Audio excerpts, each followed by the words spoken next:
आपण संतोष देशमुखला न्याय द्यायला आलोय। हा राजकीय मुद्दा नाही, सामाजिक मुद्दा आहे, देशाचा मुद्दा आहे। आज जो काही बीड मध्ये माज आलेला आहे, काही जणांना तो माज उतरायला इथं आलेलो आहे। अनेक वर्षापासून यांचा माज होता, हा माज उतरवण्यासाठी इथं आलेलो आहे। हा निळा फकड्या हा पॅंथर बाबासाहेबाचा छावा संतोष देशमुखला न्याय दिल्याशिवाय थांबणार नाही। दोन खुर्ची का आलो इथं, तुम्ही ऐका, शांत राहा। मी या ठिकाणी यासाठी आलोय की यानंतर महाराष्ट्रामध्ये बौद्ध आणि मराठा एकत्र येऊन या महाराष्ट्रामध्ये संतोष देशमुखला न्याय देण्यासाठी आलोय। तुम्हाला ही घटना माहित आहे का? ही घटना तुम्हाला माहित आहे का? आम्हाला सांगितलं जातं दोन समाजातला तेढ आहे, कुणी म्हणतं वंजाऱ्याचं भांडण आहे, कोणी म्हणतं मराठ्याचं भांडण आहे। हे भांडण वंजारा मराठ्याचं नाही, आमचा संतोष देशमुख ज्याला वाचवायला गेला होता तो माझा भाऊ बौद्ध समाजाचा अशोक सोनवणे होता। तो बौद्ध समाजाच्या तरुणाला वाचवायला गेला आणि त्याला वाचवायला गेला म्हणून जीव दिला। मी आज या ठिकाणाहून ठणकावून सांगतोय, संतोष देशमुखला माझ्या भावाला वाचवण्यासाठी जीव गमावला, तुझ्या पाठीशी महाराष्ट्रातला भीमाचा छावा आणि लेकरं उभा राहिल्याशिवाय राहणार नाही, हा इशारा देतो। बाकी काय वाल्मिक कराड काय दावती भ्रम गेला काय?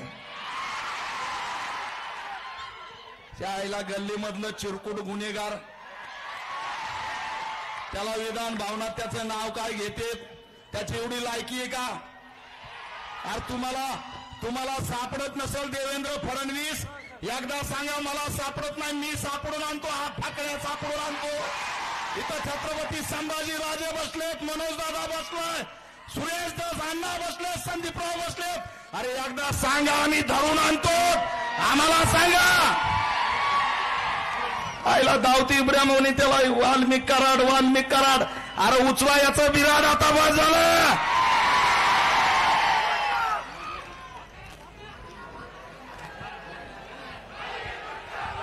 ए थांब रे बाबा, मला 2 मिनिटं दिले तर मग माझ्या हातात माईक आल्यावर मी काय सोडित नसतोय। मला दुःख वाटतं, या ठिकाणी परभणीची घटना बघा, संविधान वाचवायला गेलेलं सोमनाथ सूर्यवंशीला मारलं, देवेंद्र फडणवीस गप्प, देवेंद्र फडणवीस कुणाला भेटायला आले का? ना ते दलिताला भेटतात ना मराठ्यांना भेटतात। काय झालं आमच्या संतोष देशमुखच्या लेकराला येऊन भेटायला? देवेंद्र फडणवीस तुम्हाला लाज वाटते का? तुम्हाला लाज वाटते का बहुजनांची? हा प्रश्न मी विचारतोय। प्रोटोकॉल आडवा येतो का इगो आडवा येतो?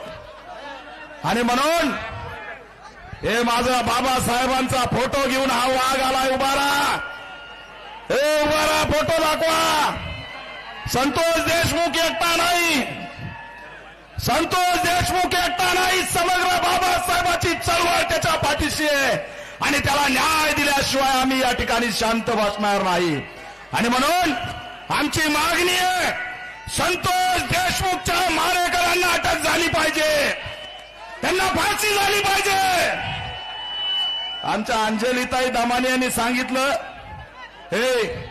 अंजलीताई दामाने यांनी सांगितलं 3 जणांची हत्या झाली म्हणे, आता त्याचा तपास झाला पाहिजे। मला तर वाटतं त्या वाल्मिक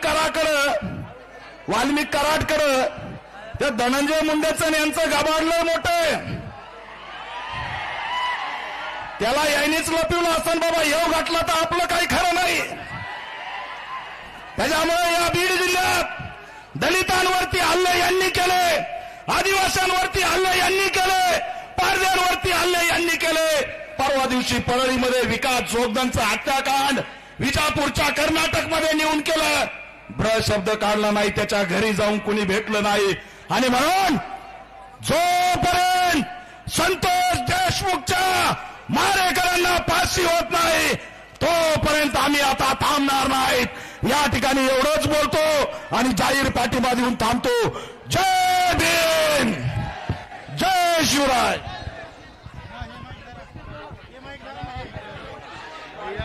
यानंतर ऍडव्होकेट चंद्रकांत नवले हे 2 मिनिटात आपलं या ठिकाणी मनोगत व्यक्त करतील।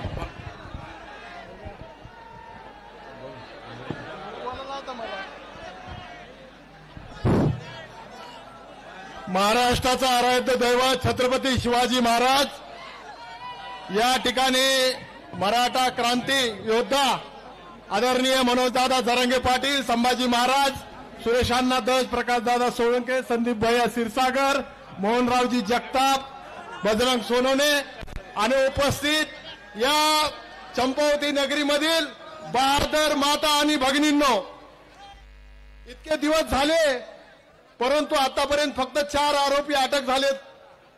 बाकीचे आरोपी कधी अटक होणार आहेत?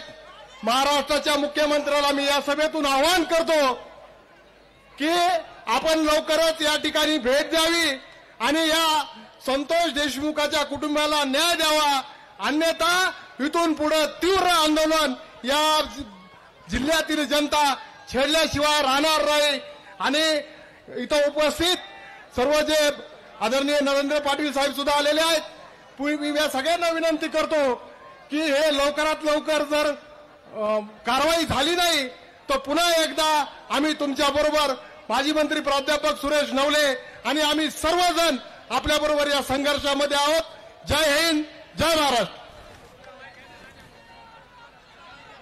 यानंतर माजी आमदार आदरणीय नरेंद्रजी पाटील साहेब यांना विनंती, या ठिकाणी आपण या ठिकाणी मनोगत व्यक्त करावं। स्वर्गीय संतोष देशमुख साहेबांना प्रणामाने वंदन करून आज महाराष्ट्रातील 12 बलुतेदार आणि 18 पगड जात्यांना आणि या समाजाला घेऊन चालणारा आमचा संतोष देशमुख आमच्यामधून निघून गेलेला आहे आणि ज्यांच्यामुळे हे कृत्य घडलेलं आहे तो वाल्मी कराड, त्याला घोडा लावल्याशिवाय आम्ही शांत बसणार नाही। मुख्यमंत्री ज्या वेळेला विरोधी पक्ष नेते होते त्यावेळेला त्यांनी मनसुख हिरे प्रकरण शोधून काढलं। मग आज राज्याचे मुख्यमंत्री म्हणून तुम्ही कुणाच्या दबावाखाली त्या ठिकाणी काम करताय हे तुम्ही या जनतेला उत्तर त्या ठिकाणी देणं गरजेचं आहे। धनंजय मुंडे जोपर्यंत हा निकाल लागत नाही तोपर्यंत मंत्रिमंडळामधून अजितदादा पवारांनी त्यांना हाकलून काढलं पाहिजे आणि ज्या अजितदादा पवारांनी त्या परिवाराला भेट दिली, एक माणुसकी म्हणून त्यांना खातं वाटप देणं गरजेचं नव्हतं पण ते झालं। आजचा देशमुख हा मराठा नसून तो 12 बलुतेदार आणि 18 पगड जातीचा आहे, एवढंच मला या ठिकाणी सांगायचं आहे। बीडमध्ये हत्या ही कुठल्या एका जातीची झाली नाहीये, एका मराठ्याची झाली नाहीये, तर